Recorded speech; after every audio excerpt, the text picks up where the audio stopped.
Welcome to Zimwaves TV, your go-to channel for insightful commentary on the pressing issues facing Zimbabwe today. In this episode, we dive deep into the tangled web of international efforts, or lack thereof, in addressing the human rights crisis in Zimbabwe. We'll be taking a closer look at the roles played by SADC, the African Union, and the United Nations, examining their actions and inactions with a hefty dose of sarcasm, humor, and satirical wit. We'll explore the farcical nature of their interventions and how these organizations have managed to turn the protection of human rights into a global comedy of errors. So sit back, relax, and enjoy this no-holds-barred critique of the international community's spectacular failure to uphold the rights and dignity of the Zimbabwean people. Let's get started. In the heart of the land. While you grab your popcorn and settle in, don't forget to hit that subscribe button. By subscribing, you ensure you never miss an episode where we unravel the complexities and controversies shaping Zimbabwe's legal landscape. Your support helps us continue to shed light on crucial issues affecting Zimbabwe today. Let's unite, stand together in the day, through the darkest night, root out the opportunities. Oh, the delightful saga of SADC, the AU, and the UN trying to save Zimbabwe is nothing short of a political comedy of errors. Picture this: SADC, the gallant knight of Southern Africa, riding in on a donkey to save the day. After the 2008 elections, marred by violence, voter intimidation, and a level of chaos that would make a circus proud, SADC managed to hammer out the Global Political Agreement, GPA. This agreement was meant to usher in a new era of cooperation between the warring factions of ZANU-PF and the MDC.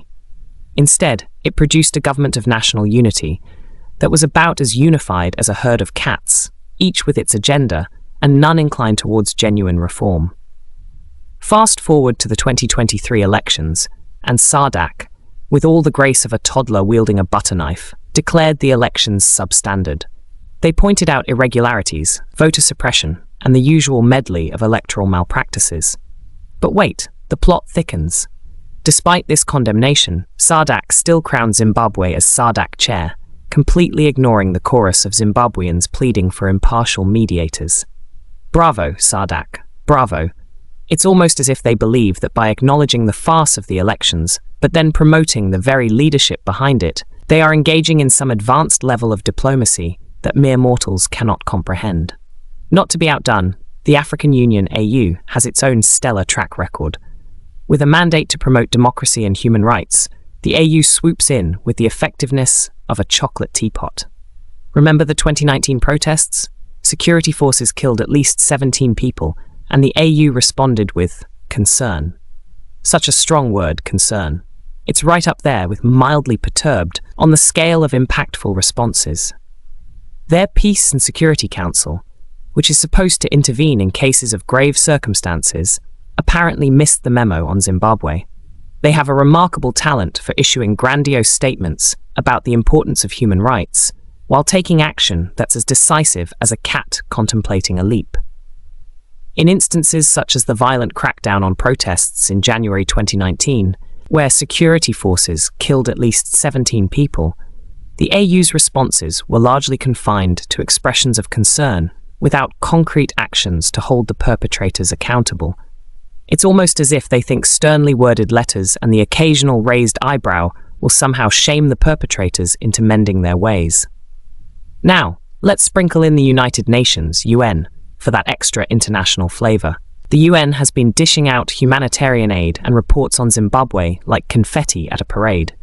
Their Human Rights Council and special rapporteurs are pros at highlighting abuses, calling for reforms, and then, well, that's about it. Their recommendations often have the bite of a toothless chihuahua, lacking the enforcement mechanisms needed to actually compel Zimbabwe's government to change. It's a bit like telling a pyromaniac to stop playing with matches and then handing them a flamethrower. The UN has managed to issue report after report, detailing the myriad ways in which the Zimbabwean government has failed its people, all while standing by and watching the situation deteriorate further. The UN's approach is akin to a lifeguard who shouts helpful swimming tips to a drowning person, but never actually dives in to help. Adding a dash of geopolitical intrigue, we have the stalwart defenders of Zimbabwe at international forums, China and Russia. These two are the ultimate tag team, ready to veto and dilute any resolutions that might, heaven forbid, put pressure on Zimbabwe's government. With friends like these, who needs accountability? It's a bit like having your two toughest friends in school, always willing to back you up in a fight, regardless of whether you're right or wrong. Their support provides Zimbabwe's leadership with a shield against international censure, allowing human rights abuses to continue with impunity. While other nations might raise concerns or attempt to impose sanctions, China and Russia stand steadfast, ensuring that Zimbabwe's leadership remains as comfortable as ever. Meanwhile, back in Zimbabwe, the human rights situation continues to spiral. Human Rights Watch and Amnesty International churn out reports documenting arbitrary arrests, torture, and suppression of dissent. The Zimbabwe Human Rights NGO Forum, ever diligent, recorded over 200 cases of human rights violations in just the first half of 2023. It's almost like a dystopian reality show, except no one's winning any prizes here. The situation on the ground is dire, with opposition activists, journalists, and ordinary citizens facing constant threats. The government's approach to dissent is a textbook case of authoritarian overreach, ensuring that any flicker of opposition is swiftly and ruthlessly extinguished. Economic mismanagement and corruption exacerbate the human rights crisis. The World Bank reported that Zimbabwe's economy contracted by about 8% in 2019 and 4.1% in 2020, with millions living in extreme poverty. The economic collapse has strained public services, leading to deteriorating healthcare and education systems. The International Monetary Fund, IMF, has repeatedly urged Zimbabwe to implement economic reforms and combat corruption, but progress has been slow and uneven. The economic picture is equally rosy. The government's economic policies seem to be inspired by a desire to see how quickly they can turn a once thriving nation into a basket case. Public services are in shambles, with healthcare and education systems barely functional. The IMF's recommendations for reform are treated with the same seriousness as a child's wish list to Santa Claus, acknowledged politely but largely ignored. In summary, SADC, the AU, and the UN have collectively managed to achieve the perfect trifecta of ineffectiveness. Their limited enforcement capabilities, political constraints, and the need for consensus make their interventions about as useful as a screen door on a submarine. Without stronger international mechanisms and consistent pressure on the Zimbabwean government, the chances of improving the human rights situation in Zimbabwe are as promising as a snowball's chance in a sauna. Cheers to the international community for this masterclass in how not to protect human rights. The Zimbabwean saga is a potent reminder of what happens when international bodies excel in rhetoric but fall woefully short in action.